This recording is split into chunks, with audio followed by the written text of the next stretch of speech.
So 60-year-old Warren Beatty starts rapping. Why? And he starts rapping. His raps are so fun. He brings white and black people together. Okay. And also he gets Halle Berry to fall in love with him. Oh, all right. And then the end of the movie is she calls him the N-word. Oh, wait, hold on. And he loves it. He's like, you mean it? Like, this is just a movie about how desperately we want black people to like us. It just ends with Halle Berry going, Bullworth, you're my boob. That's her that'll do pig. Yeah, that would have been a very different ending to Babe. If Cromwell was like, Babe, you're my boob. That should just be the ending of every movie. Like at the end of Groundhog Day, he stops repeating because he just needed someone to call him Andy McDowell calls him the N-word, and then he's like, you're still here. That was the magic word. So when we meet Senator Jay Bulworth, and he hasn't slept for a couple days, he hasn't eaten, I guess he lost all his money in the stock market, and he's in a bad place. And so he hires a hitman, and he says, I want you to kill the guy whose picture is in that folder. Oh. And they take the picture out, and it's his picture. You want us to kill you? And he's like, yeah. So he takes out a lot of life insurance. Okay. And the guy he talks to is the guy that hires the guy. Mm-hmm. So then he flies to L.A. to go speak at a black church in South Central L.A. Mm-hmm. And I guess he's like, well, now that I'm going to die, I can just tell the truth. Oh. So he's in front of the black church, and they're like, why don't you care more about our community? And he's like, well, you don't give money to my campaign. Why would I care about you? Oh. And then he says, if you would all just put down the malt liquor and the chicken wings. What? And get behind somebody besides a running back who killed his wife. Oh, goddamn. Because it's 98. Okay. He's like, maybe then you'd get somewhere. And everyone's like, oh, shit. Oh, shit. Bullworth's telling it like it is. Yeah. He's getting in his limo. And he just sees Halle Berry, and he's like, yo, what's up, baby?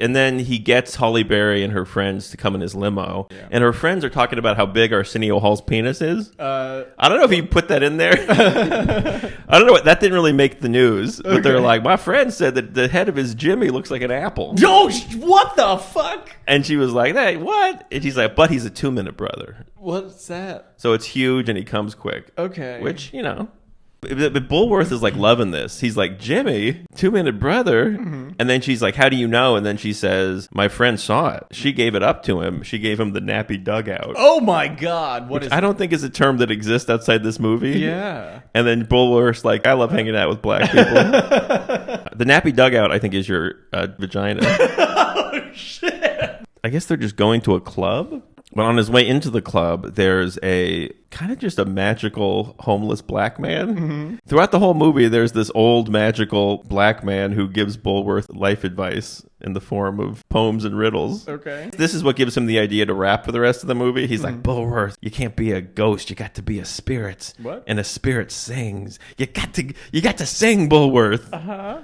And then he's dancing with Halle Berry. And at one point, Halle Berry starts doing this. They don't really kiss, but she starts just sticking her tongue in and out. Okay.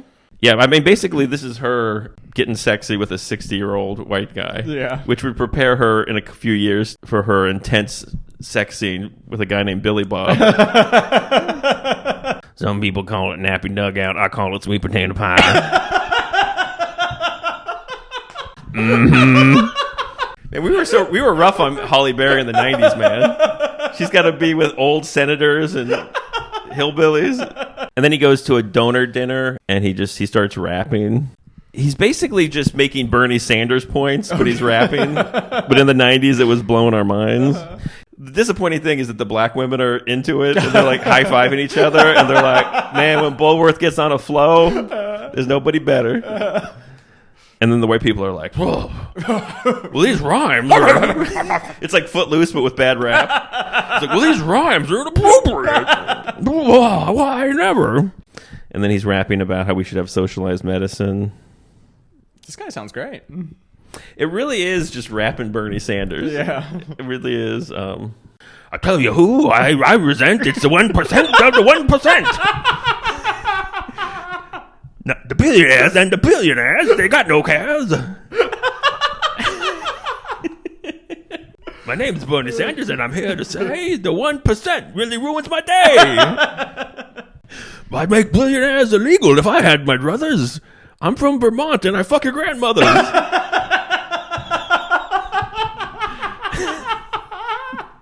like Bernie, we didn't need that last part. The 1% of the 1% is the 1% of the 1%. 1% of the 1%. I know there's Bunny Bros. What about Bernie Hoes? Oh, shit. Drop the mic. Drop the mic. Drop it. And then Halle Berry's like, those raps are so good, I have to have you. Yeah. He gets back in the car, and now the magical black band's like, Bullworth, you got to live your life, baby. Live your life. And he's like, oh, Halle Berry definitely wants to sleep with me. I don't want to die. I got to live. And the old magic black man told me to live. I got to live. And so then he's like, he gets on the phone, and he's like, cancel it. He's like, I want to live, cancel it. And he's like, okay. She takes him she lives in like, the hood. She's got like a 10-person family. And they're having dinner with Bulworth, and they wash his suit, and he's being accepted into the family. And but then he gets interviewed, and he starts rapping some more Bernie Sanders points.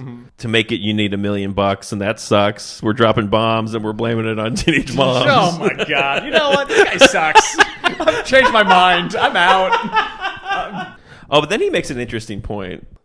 He says, if we all just fuck each other enough, we'll all end up the same color. Oh, okay. Which, again, I think this is Warren Beatty trying to solve racism with his penis. I think this is him wanting to have a three-way with Halle Berry and an Asian lady to solve racism. He's like, I've got it. Yeah. I think they show the black family watching TV at home going, it's a good point. The grandma's like, it's not a bad point. All right. To cure racism. Yeah. Oh, but then I guess he goes back to her place, and then all his advisors come in. Oh, at this point, people are looking for him because he's gotten so popular, because C-SPAN, I guess, was showing all the rapping and telling like it is. So now everyone in America loves him, and they want him to be the president, and he's going to get reelected. Right. And then they're all outside the black family's house waiting for him to come out. And his advisors come in, and they're like, everybody loves you. Come on, we're going to go to the, I guess, congratulations party that you won your Senate seat again. And they're like, the stock market thing reversed, you're rich again. Oh, shit. So then he says to Halle Berry, he's like, are you going to come with me? And he looks at Halle Berry, and she kind of looks at him like, no, I can't go with you. Oh. And then he walks out, and there's a helicopter, and there's a mob. And then Halle Berry does run out. She runs out, and she's like, of course, Bullworth, I will be with you. And he's like, why did you wait so long? You made me feel insecure. Yeah. And she's like, you felt insecure? She's like, why would you feel insecure? And she said, because I'm so much older than you, and I'm white. And she said, you're insecure because you're white? No. She says, Bullworth, you're my boo. Shit. And he's like, that's all I wanted to hear, baby. And then they finally kiss, and like the light from the helicopter shines on him. This whole movie is just making Warren Beatty feel better about being a rich white guy. Yeah. This is his fantasy. The most beautiful black woman in the world falls in love with him. He saves disadvantaged youths from the police. Yep. He raps. Yeah. He's accepted by a large black family. Yeah. And then he gets called the N-word. That's the ultimate. That's the ultimate. Like, they could have called this movie "That's Our N-word," and the poster is just a big happy black family, and then Warren Beatty is there smiling. Oh, and then he gets shot. Oh, what? Hey, excuse because me? that's even more. We really don't. It's left ambiguous who shoots Bullworth. But now this is even his fantasy of being like a civil rights martyr. Yeah. So we don't know who shoots him. It could possibly be a rival rapper. Yeah. I like to think it is 98. I like to think that maybe Puff Daddy took him out. Puff Daddy's like, he rhymed, some people have all the money, and that's not very funny. That's too good. He's getting too good. His raps are too good. So I guess he might not be dead, because the last scene is they show like the outside of a hospital. And then the magical old black homeless man, he just comes to the camera and he says, you can't be a ghost, you got to be a spirit. It's funny that it ends with the magical old man, because it's almost like he's the old-timey narrator, and he's like, that's the story of our friend Bullworth. And that's why Warren Beatty was the greatest African-American who ever lived. Tune in next week when Bullworth invents peanut butter. The past was doing its best. That's the theme song. Leave them alone. Leave them alone. Leave them alone. They were doing their best.